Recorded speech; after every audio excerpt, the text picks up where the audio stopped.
Hello, everyone. Thank you for watching Really Dicey. This is Manny. Please like and subscribe if you enjoy interviews with RPG creators and writers. Today, I am with, Hi, I'm Charlie Menzies, and I'm the creative director over at Parable Games.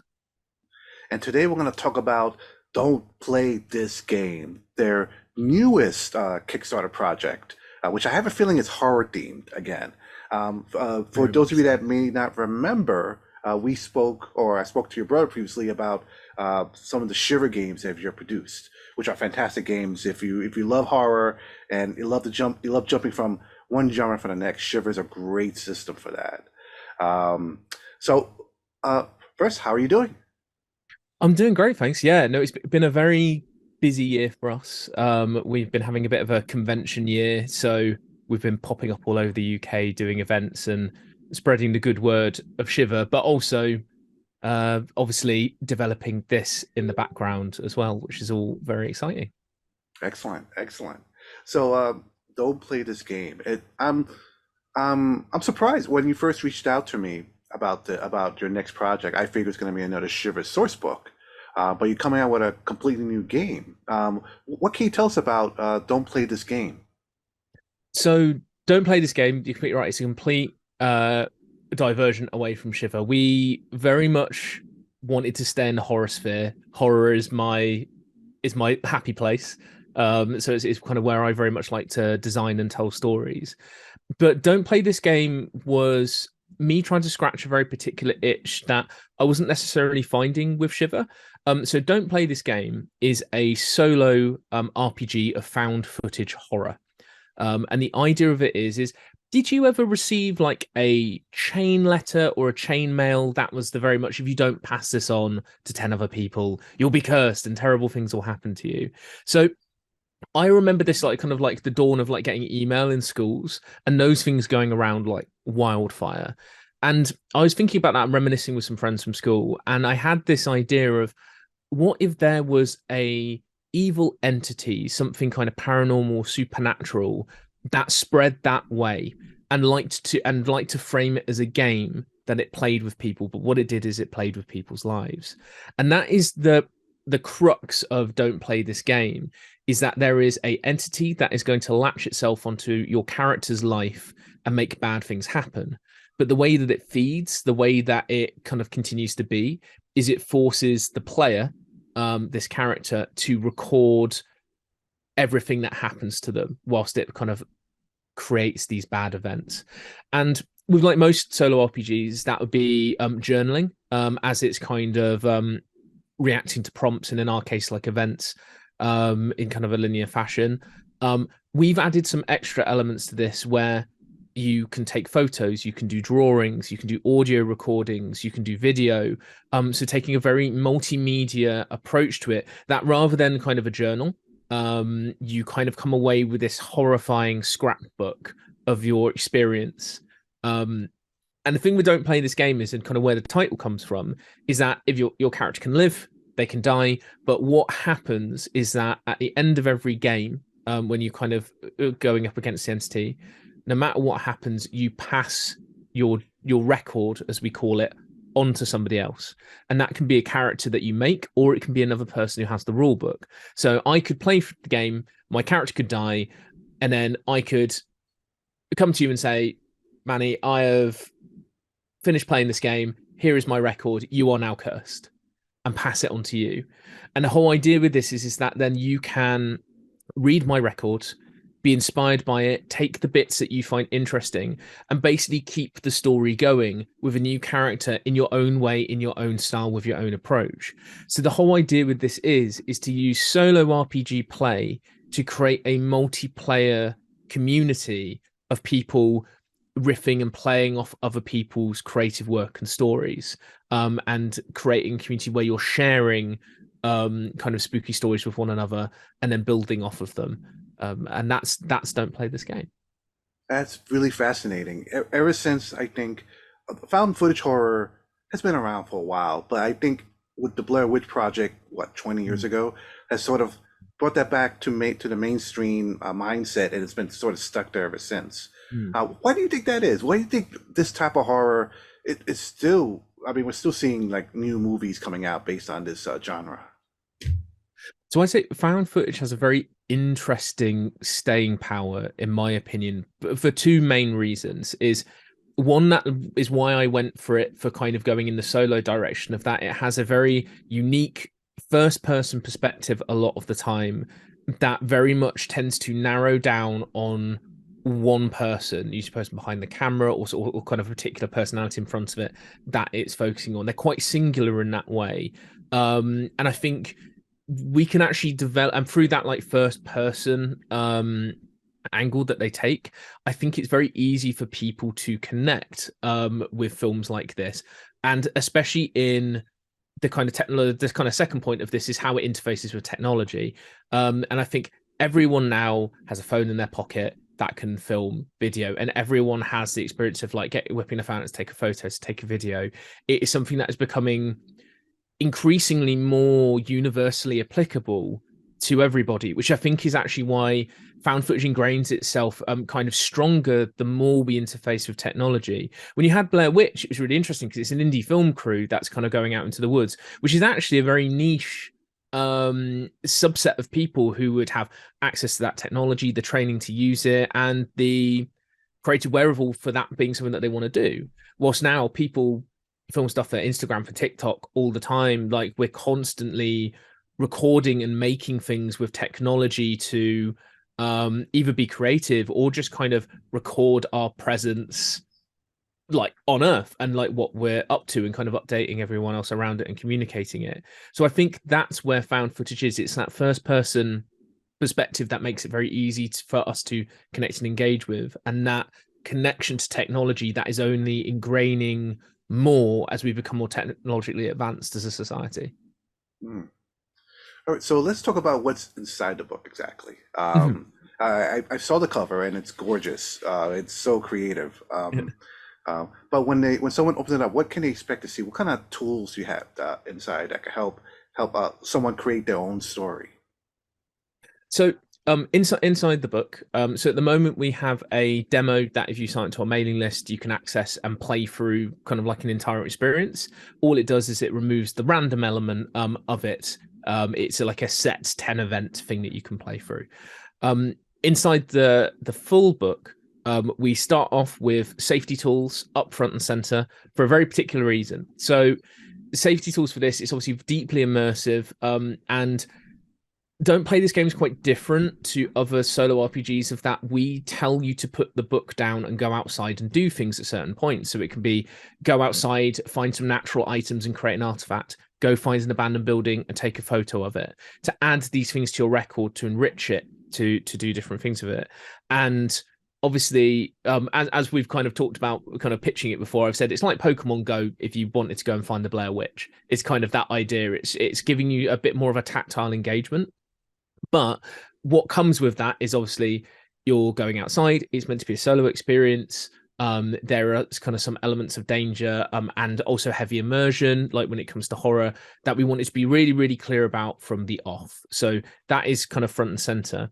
And the reason we did that is that when you actually get into the book, the mode of address for the rules isn't like another rule book. It's written in a voice that's approaching it as it's someone who has played the game, has potentially survived, and what they have done in their record, along with their record that they've left you, they've written a guide for you to try and help you survive and defeat the entity, to try and make the chain better or like bring it to an end in some way. And that voice is a bit, it explains the rules, but it might be a bit of an unreliable narrator. You don't know if you can trust them. You don't know what their experience actually is. And then you kind of have a dueling narrator with the entity itself makes things appear in the book, and it's formatted in a different way, so it will interrupt. So they kind of have this back and forth of the kind of evil thing that's plaguing you, as well as the person who's explaining the game. And the reason we did that is we wanted the rules to be, as soon as, even as you're reading the rules, we want you to be immersed. We don't want it to feel like, okay, this is the mechanical bit, now go be immersed. It really wanted to feel like from the off, as soon as you're past the safety tools, like you have picked up something that is a cursed item that you should have left in the box that you found it in. That's really the modes that we wanted to kind of get into. So once you kind of get past the rules, and then you're looking at what we call events. So most solo RPGs use prompts. The way that we have done it is our events, rather than a singular piece of like an event to interact with or like respond to, I've broken it into three. So it's like having three prompts like makes up an event, for example. And that is to kind of give you a bit more to react to, but also give you very much like when you're watching a horror movie scene in a found footage film, or you're doing those time jumps as like, say like a cup's moved on the kitchen table, then they've set up a camera and they're trying to figure out what's happening, then all the cupboards fly open, and then you see something in the corner of the camera shot at the end of that sequence that's actually in the kitchen. So in that's the three prompts, is that we basically provide that escalation to make it feel more rounded as a scene, to give you that rise in intensity and to make it scarier. And also just a bit meatier. So it means that you can kind of sit down, really like dig into that one event, and then that's your event for the day or the week or however you want to play. So there are going to be tons of random events that will be kind of going through. I say random, but there is variance kind of within the subgroupings. But what I've been doing on the back end with the maths and the probability of it is to try and group these events together, so that when you're moving through the book, at the end of prompts, it'll tell you to roll a certain dice size that moves you forward to a new event, very much like other solo RPGs. But what I've been doing is grouping events thematically, but also using my background from working in film and TV and screenwriting to make it mimic a structure of being in a found footage movie. So you have those rises, you have those falls, you have that big bombastic conclusion, and it should always play out of roughly a certain number of events of like kind of X to X number, where you're moving through and you've got like some good, some bad, some rise of intensity, some like kind of slightly lower intensity that follows that kind of three act classic like horror movie structure that you see. Because I think that was one of the things that I was really wrapping my head around, is that when you add like a random element to something where you're moving through different prompts, of how do you make that feel satisfying so you don't get what I would call like a dud run, or run that feels too easy or doesn't feel scary enough. And so what I've done is basically create what I call like structural bandings, like story bandings, where it's like I have like grave introductions where like something bad happens to the player and they're like a set kind of 4 to 6 things. Then it's like rising spookiness, like a confrontation, something positive that kind of helps the player, and then it goes on and on and on like that. So basically doing a beat sheet for a horror movie, but theming events around that so that the players get that pacing that they need to kind of make that experience feel good. And then you also have a character sheet in the book that we call your anchor, where you just kind of record all the things that you collect and find over your adventures, and also tracked as to whether your character may die or not. And yes, and that's the kind of the formation of the main book. When you mention the rules per se, is it its own rule set? Is it very similar to Shiver?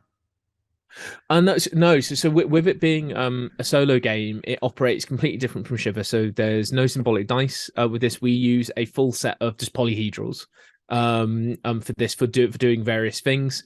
Because there can be a thing of you have a challenge that is really, really difficult and you're rolling with a lower dice type.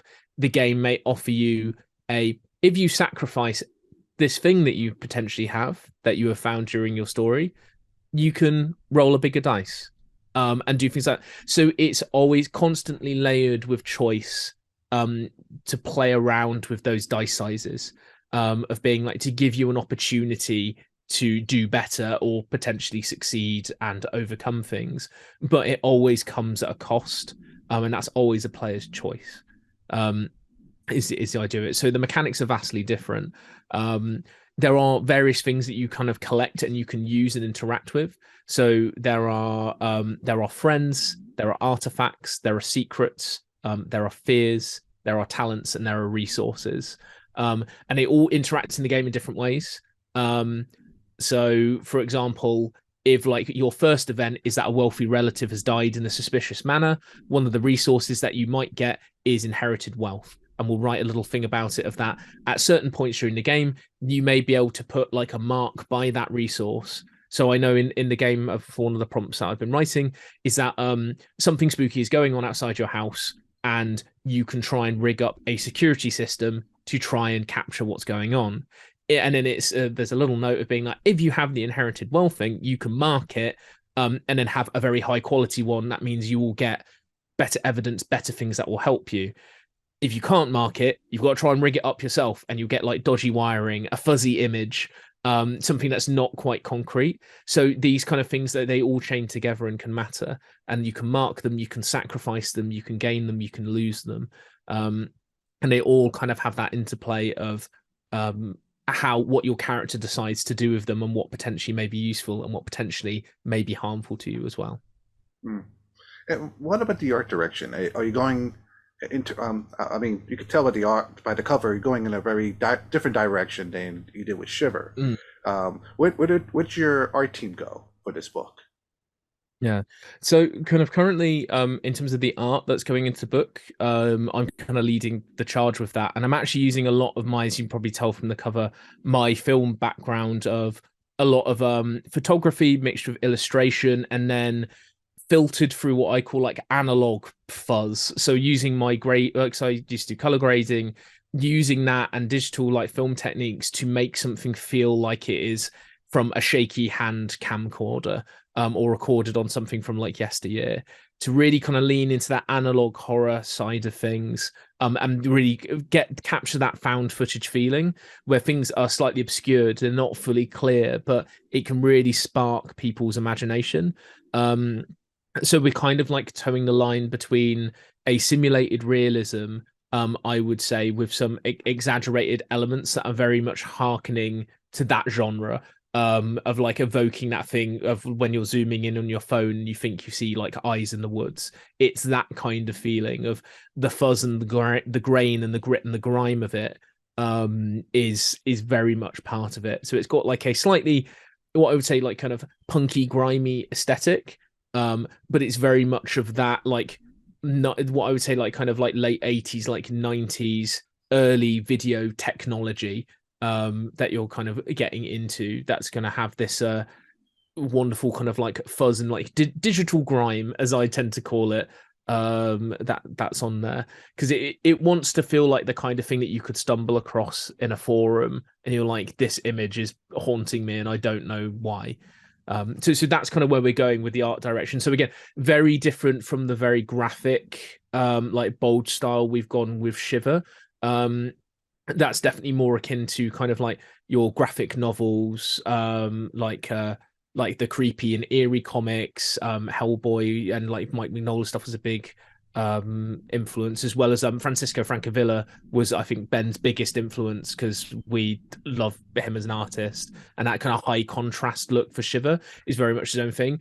Don't play this game, very much like wanting to explore a different game type and a different subgenre type with it.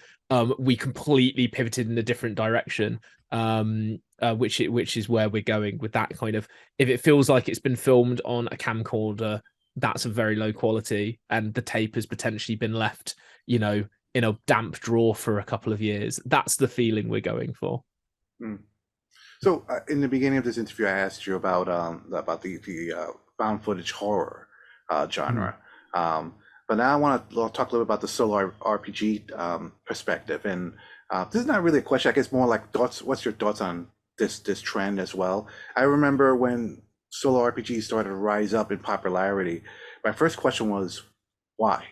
I was like, why would you want to role play by yourself? And then as I'm looking more into it, I kind of see it now as part choose your own adventure, which I used to love those books, Mm. and then also part like fan fiction. Like there's a there's a Yeah. community of us that love telling stories, and we want to share these stories and have, and there's involvement, and it's fascinating. And solo RPGs have become more and more clever as well, with all the options available and how you could help adapt the story. It's almost like your as a tool set to help create your own adventures. Mm. Why like what are your thoughts about this trend? I guess you could say. Yeah, I find it very interesting. So I grew up with like fighting fantasy books. But both me and Barney did, and we absolutely loved them. And the what are they called? Give yourself goosebumps. So Goosebumps did a very short run of Choose Your Own Adventures, which I have been desperately trying to find and can't get copies of anymore. Which is made me a bit sad. But in terms of like kind of seeing where the space is now, I think you've kind of hit the nail on the head of that.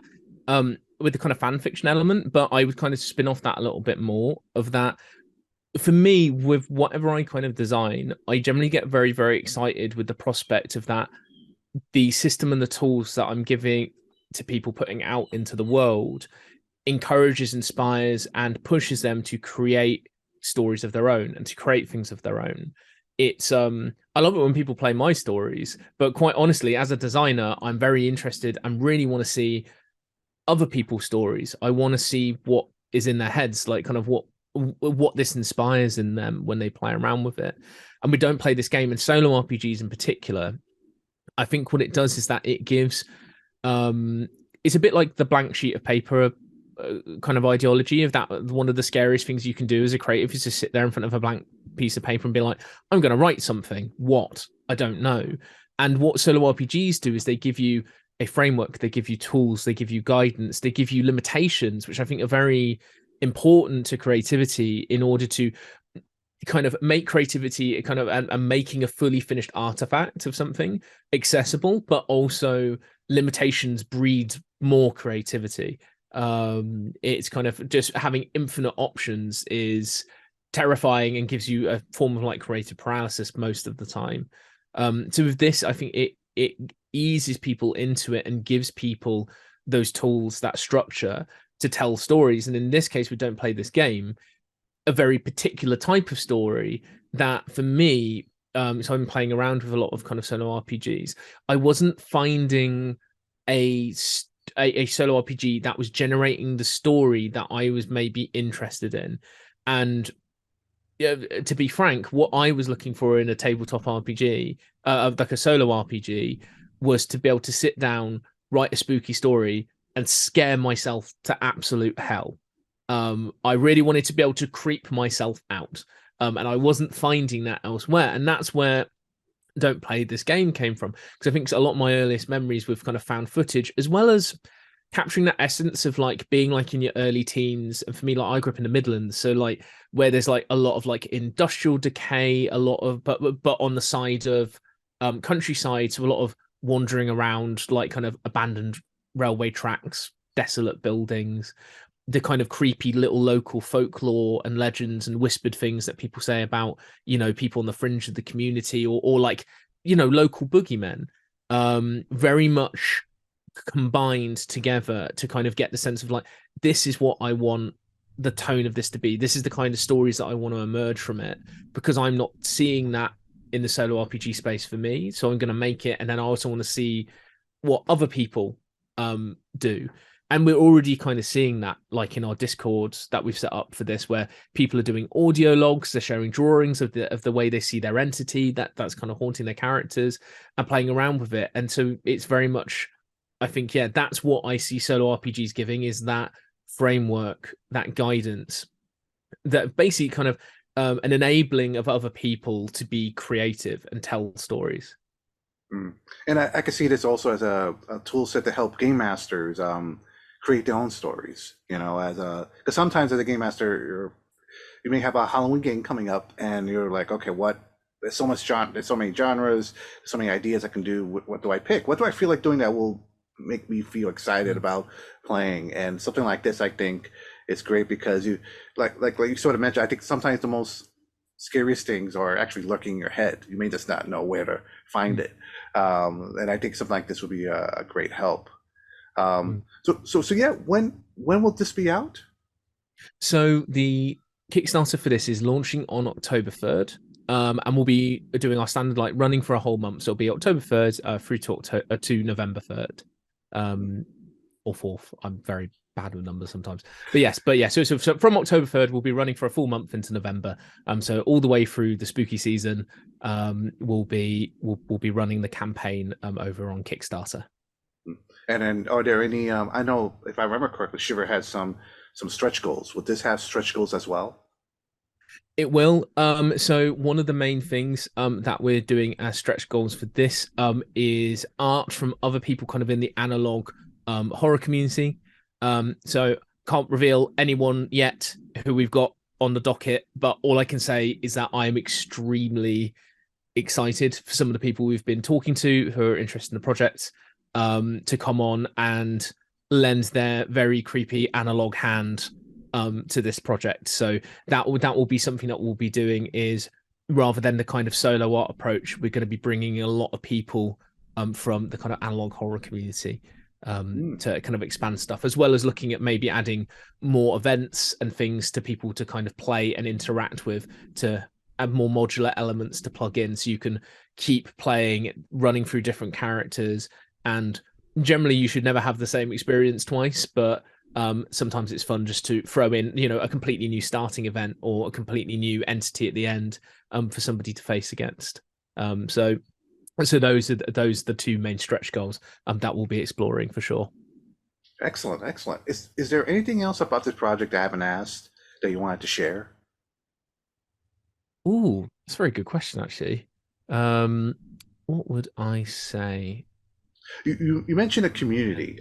Is there a Hmm. place online people can go to share? Is there like a Discord group where people can So share their yes, stories? so on Discord, if you search "don't share this server," you should find the Discord server where you'll find there are people sharing images like text logs, audio logs, using and this is all from the demo version of the game that they're playing around with, and it's really fascinating and fantastic to see.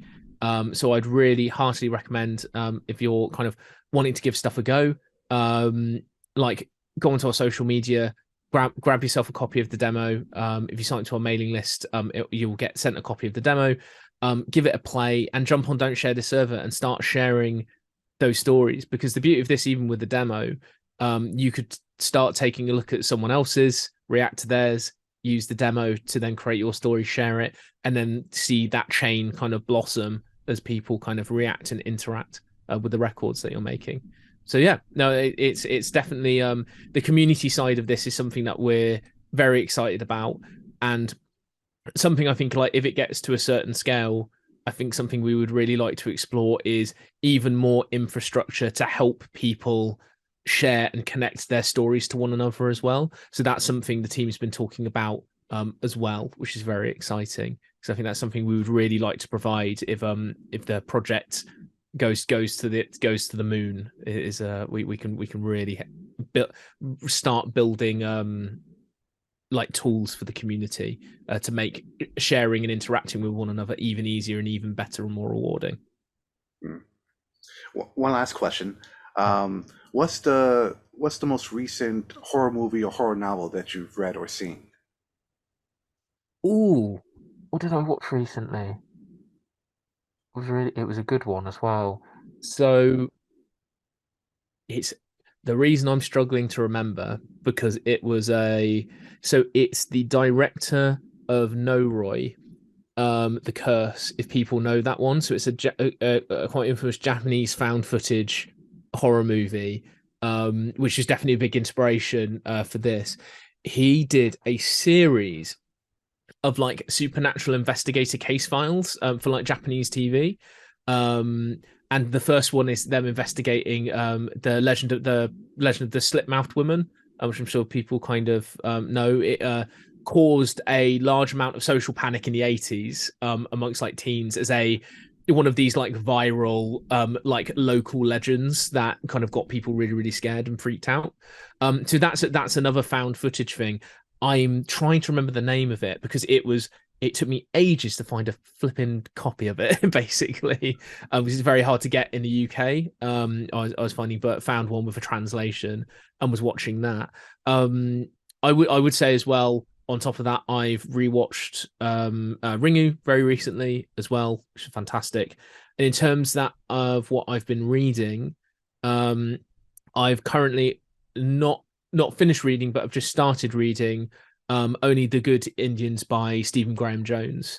who previously wrote My Heart as a Chainsaw as well. I don't know if you've heard that one, but if anyone's not read any Stephen Graham Jones, I'd really recommend it. Really, really fascinating writer.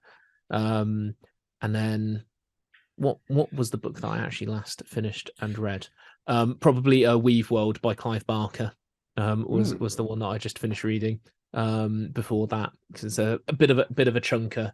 That book is pretty long, but it's very good. Yeah, So I got to reread that again. I haven't. I don't think I. There was at one point in my life, especially after the Hellraiser movies, I was like, I'm gonna read everything Clive Barker, and that was one of those books. And I'm yeah, trying to. I have to. It's now yeah. all merged together. I got to read that again. But Mm. anyway, Charlie, thank you so much for taking the time to talk to us about your latest project. I'm gonna put all the links in the description below. Um, and to everyone out there, thank you for watching. Be safe. We'll see you next time.